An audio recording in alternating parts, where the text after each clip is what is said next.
Hello and welcome to City Matters right here on Cable 14.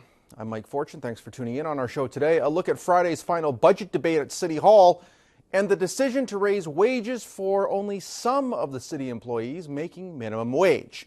Keeping up with the demand for flexible student housing, can landlords do more? Also, we take a look at concerning new stats on femicide. And with 1 week to go before the province wants to legal pot shops, have them open, what should Hamiltonians expect on April 1st? And no, it's not Fool's Day. But first, here are some other matters making news that you may be hearing about. Well, it will be more than 3 years from the night a 19-year-old died before a trial begins for the paramedics who allegedly thought he was faking being shot. Yosef Al-Hasnawi was shot the night of December 2nd, 2017, and the judge-only trial of former paramedics Christopher Marchand and Steve Snively for failing to provide the necessaries of life won't take place until January of next year. Witnesses said the two didn't treat Hasnawi's injuries seriously, and it took 38 minutes to get him to a hospital, but not the closer regional trauma center at Hamilton General. Al-Hasnawi was shot while trying to help an older man being harassed by two other men near the Al-Mustafa Islamic Center on Main Street East. Dale King is charged with second-degree murder for the shooting.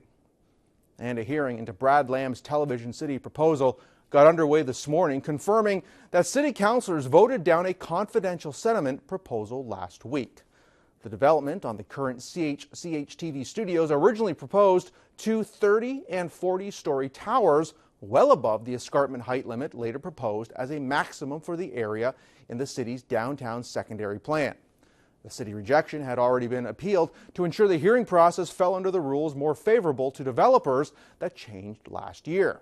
Images released on the Hamilton Forward website last week suggest the developer's proposed compromise involved making both towers 32 stories high, still above the height of the escarpment, but with additional changes to also fit into the Durand neighborhood.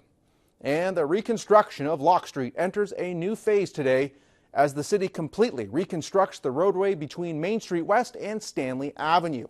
It's an expansion of preliminary sewer work that started at the beginning of the year, and it will take until November. That means the cancellation of this year's Locke Street Festival. The work will include new streetscaping and wider sidewalks, along with bike lanes from Hunter to King. And don't forget, we welcome your thoughts about matters affecting you or the city and what we have on the show anytime. So send us a message on Twitter at City Matters TV or email us through citymatters@cable14.com.